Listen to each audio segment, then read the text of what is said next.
Breaking news చూస్తున్నారు. MLC కవిత bail petition పై విచారణ జరిగింది. తన కుమారుడికి పరీక్షలు ఉన్నందున మధ్యంతర బెయిల్ కోరుతూ కవిత పిటిషన్ దాఖలు చేశారు. కవిత బెయిల్ పిటిషన్ పై రౌజ్ అవెన్యూ కోర్టులో వాడి వేడి వాదనలు జరిగాయి.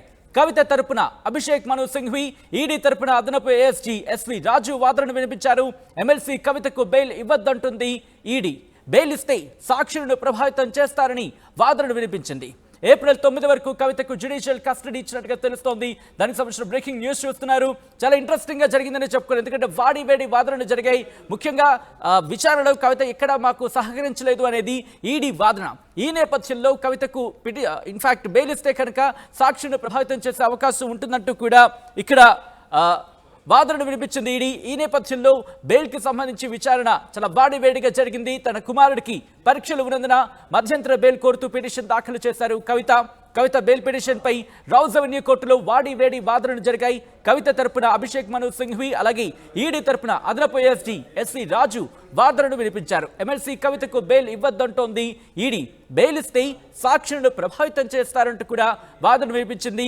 ఇంతకీ ఎటువంటి వాదనలు జరిగే తెలుసుకునే ప్రయత్నం చేద్దాం. మా ప్రతినిధి రామకృష్ణ మరిన్ని అప్డేట్స్ అందిస్తారు. రామకృష్ణ, ఎటువంటి వాదనలు జరిగాయి రోజు కోర్టులో? మద్యం కుంభకోణం కేసులో తీహార్ జైల్లో ఉన్న కవిత బెయిల్ పిటిషన్ పై రోజ్ అవెన్యూ కోర్టులో విచారణ ప్రారంభమైంది.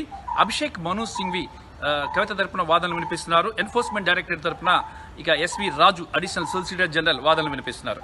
అయితే ఇక ప్రధానంగా చూసుకున్నట్టుగైతే ఇక తన కొడుకుకి ఎగ్జామ్స్ ఉన్నందున, తన కొడుకు మైనర్ అయినందున తనకు బెయిల్ ఇవ్వాలి ఏప్రిల్ 16వ తారీఖు వరకు అని చెప్పి కవిత ఒక పిటిషన్ వేయడం జరిగింది.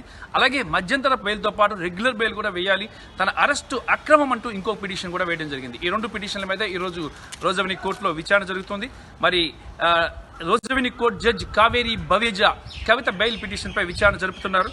అయితే ఈడీ మాత్రం ఒక అంశం కరెక్ట్గా చెప్తుంది. ఏంటంటే కవితకు బెయిల్ ఇస్తే మాత్రం ఎటువంటి పరిస్థితుల్లో కూడా ఆమె కేసును తప్పుదో పట్టించే అవకాశాలు ఎక్కువ ఉంటాయి కాబట్టి ఆమెకు బెయిల్ ఇవ్వద్దు అంటూ కూడా ఇక ఈడీ చెప్తోంది. మరి ఈ కవిత మాత్రం తనని అక్రమంగా అరెస్ట్ చేశారు, తన ప్రమేయం లేదు, తనకి ఎలాంటి సంబంధం లేని కేసులో ఇరికించారని చెప్పేసి కవిత చెబుతోంది.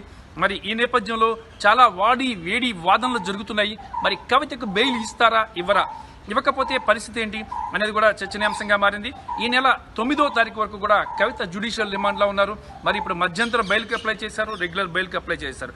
ఒకవేళ కానీ బెయిల్ పిటిషన్ కానీ కొట్టివేస్తే మాత్రం ఇక కవిత సుప్రీంకోర్టుకి అప్రోచ్ అయ్యే అవకాశం ఉంది, హైకోర్టుకి అప్రోచ్ అయ్యే అవకాశం ఉంది. హైకోర్టులో బెయిల్ పిటిషన్ని మూవ్ చేసే అవకాశం ఉంది. హైకోర్టులో ఈ బెయిల్ పిటిషన్పై వాదనలు విన్న తర్వాత హైకోర్టు కానీ బెయిల్ ఇస్తే ఓకే, ఇవ్వకపోతే సుప్రీంకోర్టుకి వెళ్ళి బెయిల్ తెచ్చుకునే అవకాశం ఉంది. ఇప్పటికే చూసుకున్నట్టుగైతే ఇక ఇటీవలే ఆమ్ ఆద్మీ పార్టీ ఎంపీ సంజయ్ సింగ్ కూడా సుప్రీంకోర్టే బెయిల్ ఇవ్వడం జరిగింది. ట్రయల్ కోర్టులో ఎక్కడ కూడా బెయిల్ దొరకలేదు.